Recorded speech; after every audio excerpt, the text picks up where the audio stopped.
is Wuthering Waves dying? But this has been a sentiment that I've seen quite a lot around in the community recently, and especially with the whole competition going on with Zenless Zone Zero, it's definitely been amplified. As you know, Wuthering Waves came out a few months ago, and honestly, in my opinion, I think it's doing pretty amazing. Obviously, the release was absolutely massive and it was way bigger than a lot of people expected, but I've seen a couple of articles and also a couple of things have happened in the community which could kind of hint at Wuthering Waves not doing as good as maybe we'd hope to. So at the same time, this is filled with a ton of misinformation and I'm here to kind of show you guys everything to do with it and, you know, what's being said and what's being said incorrectly. Because it can really give off the impression that Wuthering Waves isn't doing great at all and that we may be seeing a real big dip in players, but actually I don't think that is the case. But before I get into this video, don't forget to leave a like and subscribe if you enjoy it, and also go to my Discord where we've got a ton of stuff going on, so definitely recommend coming to join us, and also taking part in a ton of really fun community events which we will have going on soon. Yeah, just make sure you go over there. But let's get back into the video. So recently I was actually scrolling through the news section of Wuthering Waves, which is what I usually do whenever I prepare for a video, you know?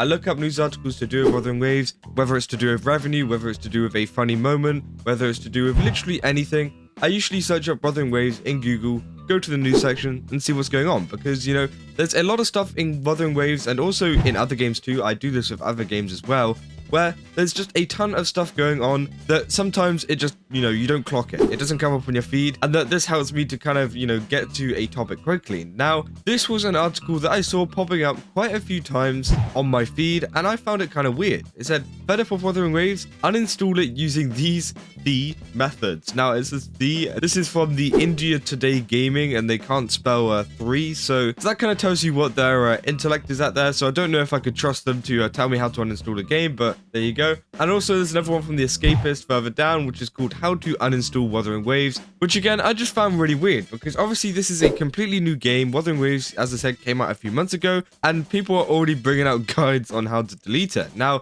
obviously these guides, they go through a, you know, pretty much easy, simple, you know, how to uninstall the game. There's no real, like, kind of meaning to it. They're not like, oh, Wuthering Waves has been doing bad because of this, so this is how you install it. They literally just tell you how to uninstall it, have a nice day, and then, you know, just leave. I think that's the same with both of them. Now, obviously, these are both just news articles that are trying to farm easy clicks. There's going to be a lot of people that are going to want to uninstall Wuthering Waves, whether that's for a reason to do with the game, or maybe they just don't want to play it anymore. I mean, there's so many reasons why people uninstall a game. Maybe it's space and they just don't play it as much. And so it's really easy to get clicks by, you know, telling people how to uninstall the game, as it comes up on the Google search quite easily. But at the same time, it does come off kind of negatively on Wuthering Waves, because there's already 2 articles on how to uninstall the game and it's only been a few months. You can see how, like, kind of bad that looks on the game. And also, if you go to Zenless Zone Zero, there isn't anything. If you try to search up how to delete or how to uninstall Zenless Zone Zero, it doesn't actually pop up. Now, it does have stuff about re-rolling, obviously, because, you know, a lot of people like to re-roll, and also that popped up whenever I searched it for Wuthering Waves 2. Obviously, it's fine to, you know, re-log and, you know, try again with a different account to get the characters that you want. But I did find it really weird how one game has it and another game doesn't. The Zenless Zone Zero is a little bit newer, so maybe we'll see some articles in the future. But again, it does seem kind of biased towards, you know, Zenless Zone Zero and Hoyoverse games, and maybe just other games in general. And the fact that they don't have any single, you know, article written about it, about uninstalling the game. And for example, India Today Gaming and the Escapist, why haven't they made one on Zenless Zone Zero too? It seems a little bit weird that, you know, they haven't made one on Zenless Zone Zero and they've made one on Wuthering Waves. Now, I don't know if they've actually made one on Zenless Zone Zero. They could have it on their actual website. It hasn't popped up on the feed yet. But again, I just think it's very, very weird, and that, you know, I don't really get why they've done it. But there's also another thing that happened, which has been filled with a ton of misinformation, as I said, and this was a post from Genshin Universe. Now, Genshin Universe said, Genshin Impact has been nominated for the best mobile game of the year at the Gamescom Awards 2024. And Gamescom is pretty much a big, like, convention award show thingy. You can kind of understand what I mean by that. But it says that Zenless Zone Zero and also Genshin Impact has been nominated, which is great. But a lot of people are asking, well, where is Wuthering Waves? Wuthering Waves did very, very good, especially for a new game.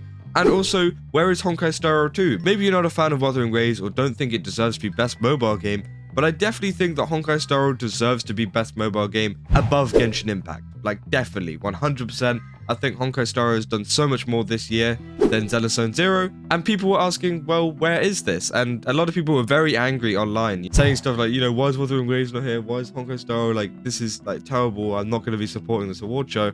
Well, you've actually got to read the fine print here and, stop freaking out about it, because Gacha Smack actually put it down very, very perfectly. Because if you actually look at the website, you can see the conditions. You can see that Wuthering Waves and maybe Honkai Star Rail don't fit into this. And Gacha Smack says, before people start jumping to conclusions about Wuthering Waves and Honkai Star Rail not being nominated, there's an important thing to note here, guys. This is not the Game Awards. Yeah, so this isn't the Game Awards, which a lot of people kind of like thought. They thought, oh, this is the Game Awards, and that Wuthering Waves and Honkai Star Rail hadn't been nominated. That is not the case. The Game Awards usually happen somewhere at the end of the year, I'm pretty sure. And yeah, it's a completely different award show. It's the Gamescom Awards, which is something completely different. He goes on to say the legitimacy to that award is severely compromised by the conditions to even be nominated. They base their awards off what games are actually in attendance to the show, which is severely counterintuitive to best game of the year titles, which again, you can argue that, this kind of category and the whole Gamescom award system is terrible because you have to be in attendance to actually be nominated and to win. So obviously, Honkai Star Rail and Wuthering Waves just haven't turned up here. Maybe Hoyoverse were just going as Genshin Impact and Zenless Zone Zero, and Kuro Games just didn't really bother at all. Because yeah, you actually have to go to this event to win this award. Now, I don't know if that means like buying some kind of booth there, which again will cost a lot of money for these games, which again, Kuro Games, they don't need to be spending money on, a booth just to win some weird award, which nobody really cares about. Or if you just need some guy turning up there, just paying for one ticket. I don't know. Maybe there's a different kind of barrier of entry to this event. I'm not sure. But again, you do have to be in attendance and actually be there and actually, advertise that you're there to actually win an award. And he goes on to say that essentially these games are not competing against the best of the best in the category, but rather the best games in attendance at the Gamescom award show. So yeah, they're not competing with the best game overall. They're just competing with the ones that are there, which again, I mean, they could do that if they want, but I wouldn't really call it a game of the year kind of award, because it's not the game of the year. It's the game of the year who's attending this show kind of thing. So again, it says the Game Awards, on the other hand, is actually taking into consideration all of the popular games in the respective categories at year end, which yields infinitely more clout to the nominees. So yeah, he's pretty much saying that the Game Awards, they're way more respected. People like them more. And it's not just some kind of club where you just have to get in and then win an award inside that club. Because the Game Awards is a pretty big show because you're competing with every single app on the Play Store or on the App Store or whatever. So again, it's more special to the companies to actually win this. And also it's just more important to other companies that maybe want to work with them. And it just has like more of a charm to it. So again, definitely don't get mixed up with the Gamescom Award and the Game Awards, which a lot of people have been doing, especially on the Genshin Universe Twitter. Obviously, it's full of a ton of Genshin players, so they don't really know what they're talking about half the time. And obviously, a lot of these players will use this as like fuel to say that, Wuthering Waves is terrible and the Zenless Zone Zero and even Genshin Impact is doing better than them. That is not the case. It's just the Gamescom Award, which is a little club of people in attendance and then they go against each other kind of thing. So don't get it wrong. Don't get this misinformation in your head. And yeah, I will keep you guys updated if anything happens with that, and if anything happens with future Game Awards, because again, it's super exciting to see, gacha games competing with a lot of these normal games. But just to end this video, I'm going to say that Wuthering Waves is definitely not dying. The whole premise of this video was to, ask the question whether it was like dying and that were people fed up of the game and stuff like that due to these articles and a lot of, this stuff of not being nominated for awards. That's definitely not the case. As I told you, there's misinformation with that award show. And also a lot of these articles do seem kind of biased and also just click farmy. So again, it definitely seems that Wuthering Waves is not dying here. Don't worry. No need to sound the alarms yet. Yeah, they're bringing out a ton of really cool updates at the moment, and I can't wait to see what they've got in future updates too. So yeah, let me know down in the comments what you guys think. Are you guys still playing Wuthering Waves, or are you guys onto a different game now? Maybe, a different game that's had a new update. And as I said, don't forget to go over to my Discord, go join that because we've got a ton of stuff going on, and I'd love to chat with all of you guys over there because again, we've got a really great community already. And, it'll just get even better with even more of you guys, coming over and talking. So if you enjoyed this video, then don't forget to leave a like and subscribe. And I will see you guys in the next one. That's all. See ya.